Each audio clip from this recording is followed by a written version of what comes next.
നിലമ്പൂരിൽ നിന്നും ഏറ്റവും പുതിയ അപ്ഡേറ്റുകൾ വരുന്നു. PV അൻവറിന്റെ നീക്കങ്ങൾ അതവിടെ നിർണായകമാകും. എന്താണ് അൻവർ ഉദ്ദേശിക്കുന്നത് എന്ന് കൃത്യമായി മനസ്സിലാക്കാൻ കഴിയുന്നില്ല.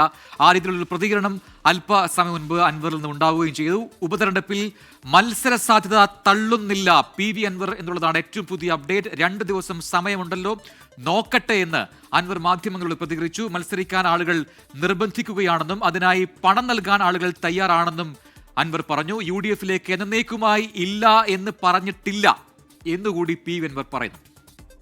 മത്സരിക്കുന്നില്ല, എന്തുകൊണ്ടാണ് മത്സരിക്കുന്നില്ല എന്ന് പറഞ്ഞത്? എനിക്ക് ആളില്ലാത്തതുകൊണ്ടല്ലേ, പൈസ ഇല്ലാത്തതുകൊണ്ടല്ലേ. ഇപ്പൊ ആളുകൾ പൈസയായിട്ട് വരുന്നു. 5000, 500, 2000 ആളുകൾ പറയുന്ന പൈസ ഞങ്ങൾ തരാം, ഈ വാർഡ് ഞങ്ങൾ നോക്കിക്കോളാം, അനുറാക്ക് ഞങ്ങൾ നോമിനേഷൻ കൊടുത്ത് വീട്ടിലിരുന്നാൽ മതി എന്ന് പറയുന്നു. പലരും വിളിച്ചിട്ട് പൈസ ഇല്ലാത്തതിന്റെ പേരിൽ നിങ്ങൾ മത്സരിക്കാതിരിക്കണ്ടെന്ന്. അങ്ങനെ ജനങ്ങൾ നന്നായിട്ട് ഈ പറഞ്ഞതുപോലെ ഇങ്ങനെ പറഞ്ഞാൽ ഞാൻ എന്ത് ചെയ്യും? അപ്പൊ അവര് ടാപ്പിംഗ് തൊഴിലാളികൾ വിളിക്കാണ്, അനുറാക്ക ഞങ്ങൾ എന്തെങ്കിലും ചെയ്തുതരാം, ഈ വാർഡ് ഞങ്ങൾ നോക്കിക്കോളാം, അപ്പുറത്ത് ഞങ്ങൾ നോക്കാന്ന് പറയുമ്പോൾ ഒന്നും പറ്റില്ല, അറിയാൻ പറ്റുമോ? അപ്പൊ ഞാൻ നോക്കട്ടെ, 1-2 ദിവസം ഉണ്ടല്ലോ.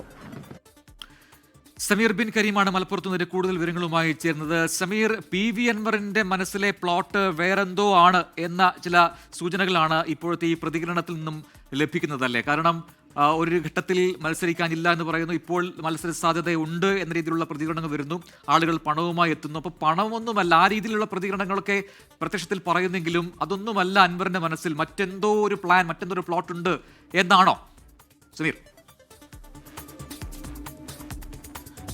പ്രതിന് രാഷ്ട്രീയ സമ്മർദ്ദം തന്നെയാണ് എന്നുള്ളതാണ് നമ്മൾ മനസ്സിലാക്കുന്നത്. ഈ PV അൻവർ രാവിലെ പറഞ്ഞിട്ടുണ്ടായിരുന്നു താൻ മത്സരരംഗത്തേക്കില്ല, കാരണം തൻ്റെ കയ്യിൽ പണമൊന്നും തന്നെ ഇല്ല, താൻ കടത്തിലാണ് എന്നുള്ളതായിരുന്നു.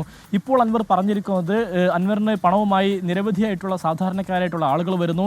വഴിക്കടവിൽ നിന്നും ഒരു ഓട്ടോ തൊഴിലാളികൾ 5000 രൂപ തൃണമൂലിൻ്റെ ഓഫീസിൽ കൊണ്ടു തന്നു, താങ്കൾ മത്സരിക്കണം, ബാക്കി കൂടി പണം താങ്കൾ സംഘടിപ്പിച്ച് തരുമെന്ന് ചില തൊഴിലാളികൾ പറഞ്ഞു എന്നാണ് അൻവർ പറയുന്നത്. ഇങ്ങനെയൊക്കെ പറയുമ്പോൾ താൻ എങ്ങനെ മത്സരരംഗത്ത് നിന്ന് മാറി നിൽക്കാൻ കഴിയും? 2 ദിവസം ഉണ്ടല്ലോ, കാത്തിരിക്കൂ എന്നുള്ള ഒരു മറുപടിയാണ് PV അൻവർ പറയുന്നത്. അതോടൊപ്പം തന്നെ UDF-ന്റെ ഭാഗത്തു നിന്നുള്ള പ്രതികരണത്തോടും അൻവറിന്റെ പ്രതികരണം തേടിയിരുന്നു.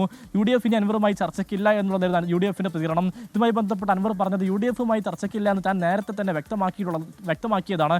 അതുകൊണ്ട് അത്തരമൊരു കാര്യങ്ങൾക്ക് ഇനി പ്രസക്തിയില്ല, താൻ പറഞ്ഞ കാര്യങ്ങളായിരുന്നു ശരി എന്ന് 23-ാം തീയതി മനസ്സിലാകും, അതിനുശേഷം മറ്റു കാര്യങ്ങളാകാം എന്നുള്ള ഒരു പ്രതികരണമാണ് അൻവർ നടത്തിയത്. അതായത് UDF-മായുള്ള വാതിൽ താൻ കൊട്ടിയടച്ചിട്ടില്ല, എന്നാൽ തിരഞ്ഞെടുപ്പിന് മുൻപ് അത്തരം ഒരു ചർച്ച ഇനി ഇല്ല എന്നുള്ളതാണ് ഇതുമായി ബന്ധപ്പെട്ട് അൻവർ വ്യക്തമാക്കുന്നത്. ചുരുക്കി പറഞ്ഞാൽ UDF-മായി ഒരു തരത്തിലുള്ള ബന്ധം ഇനി ഇല്ല എന്ന് അൻവർ പറയുന്നില്ല. മാത്രമല്ല താൻ മത്സരിക്കുന്നില്ല എന്നുള്ള കാര്യം അൻവർ പറയുന്നില്ല. അതുകൊണ്ട് തന്നെ രാഷ്ട്രീയ നീക്കങ്ങളും ചർച്ചകളും ഇപ്പോഴും തുടർച്ചയായി നടക്കുന്നുണ്ട് എന്ന് വേണം നമ്മൾ മനസ്സിലാക്കാൻ. രാവിലെ അൻവർ പറഞ്ഞിട്ടുണ്ടായിരുന്നത് വളരെ കൃത്യമായി താൻ UDF-ലേക്ക് ഇല്ല എന്ന് അൻവർ പറയുമ്പോഴും ഈ UDF-ന്റെ മറ്റു നേതാക്കളെ കുറ്റപ്പെടുത്താതെ സതീശനെ മാത്രം പ്രതിക്കൂട്ടിൽ നിർത്തിക്കൊണ്ട് സതീശൻ കാരണമാണ് തൻ്റെ UDF-ലേക്കുള്ള ഒരു വഴി തടസ്സമായത് എന്നുള്ള കൃത്യമായ മെസ്സേജ് നൽകിയതിനു ശേഷമായിരുന്നു LDF-നെ അടക്കം രൂക്ഷമായി വിമർശിച്ചുകൊണ്ട് PV അൻവർ രാവിലെ രംഗത്ത് വരികയും ചെയ്തിട്ടുണ്ടായിരുന്നത്. എന്നാൽ അതും ആ രീതിയിൽ നിന്നൊക്കെ തന്നെ വൈകുന്നേരത്തോട് അല്പം മാറ്റം വരുന്നു. താൻ ഒരുപക്ഷെ മത്സരിച്ചേക്കുമെന്നുള്ള സൂചന കൂടിയാണ് PV അൻവർ ഇപ്പോൾ നടത്തിക്കൊണ്ടിരിക്കുന്നത്. ഏതായാലും നിരവധിയായിട്ടുള്ള രാഷ്ട്രീയമായ നീക്കങ്ങളും